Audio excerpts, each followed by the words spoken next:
بسم اللہ الرحمن الرحیم۔ حجاج بن یوسف کے پاس بغاوت کے مرتکب کچھ سپاہی لائے گئے۔ حجاج نے ان کو تحقیق کرانا شروع کر دیا۔ آخر میں ایک قیدی باقی تھا۔ جب مغرب کی اذان شروع ہو گئی، اس نے قنیبہ بن مسلم سے کہا، بیٹا نماز کا وقت ہو گیا ہے، اس لیے عدالت بند کرو اور اس قیدی کو اپنے گھر لے جاؤ۔ صبح ساتھ لیتے آنا، اس کا کام صبح کریں گے۔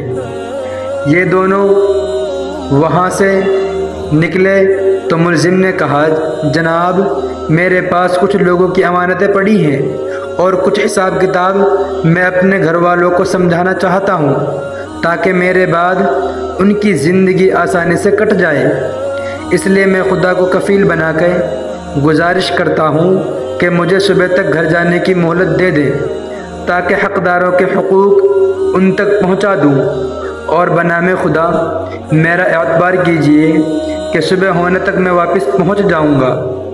قنیبہ بن مسلم نے کہا، ایسے کیسے ہو سکتا ہے؟ کیا تجھے حجاج کے غصے کا نہیں پتہ؟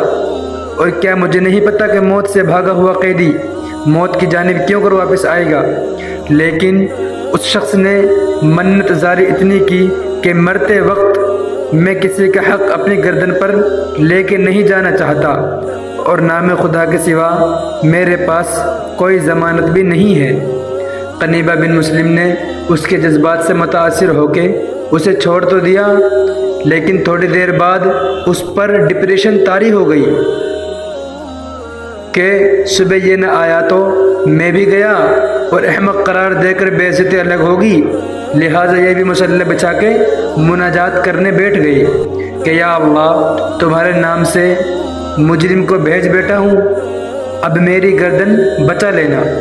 صبح ہوئی تو وہ شخص واپس پہنچ گیا۔ قنیبہ صاحب اسے لے کر حجاج کی عدالت میں پہنچے اور اسے بتایا کہ کارروائی شروع کرنے سے پہلے رات کا یہ واقعہ سن لے۔ حجاج نے واقعہ سن کے تھوڑی دیر غور کیا، پھر کہنے لگا، چلو یہ شخص میں تجھے سونپ دیتا ہوں، چاہو تو غلام کے طور پر رکھ لو، چاہے بیچ دو، چاہے مار دو۔ باہر نکل کے قنیبہ نے کہا، جا بھائی جی لے اپنی زندگی، میری طرف سے تو آزاد ہے۔ یہ سن کر وہ شخص سجدے میں گر گیا اور روتے ہوئے خوب مناجات کی، اور پھر اٹھا اور شکر کا کلمہ پڑھتے ہوئے چلا گیا۔ قنیبہ بن مسلم کہتا ہے، مجھے بڑا دکھ ہوا کہ یہ کیسا بندہ ہے، اس نے جاتے ہوئے شکریہ تو کیا کہنا تھا، سلام بھی نہیں لیا، سلام کیا کہنا تھا، اس نے تو میرے طرف دیکھا بھی نہیں۔ بہرحال شام تک میں یہ بات بھول بھال گیا، لیکن صبح ہوئی تو وہ شخص میرے گھر پہ پہنچا۔ سلام دعا کے بعد اس نے اتنے اچھے طریقے سے میرا شکریہ ادا کیا کہ میرا تقدر بلند ہو گیا۔ میں نے کہا، اتنی سی بات اسی وقت کہہ دیتا تو اتنا سفر کر کے واپس نہ آنا پڑتا۔ اس شخص نے کہا، مجھے معلوم ہے کل میں نے شکریہ ادا نہیں کیا تھا، نہ سلام لیا، نہ تمہاری طرف دیکھا، بے شک تم نے میرے اوپر دوبارہ مہربانی کی۔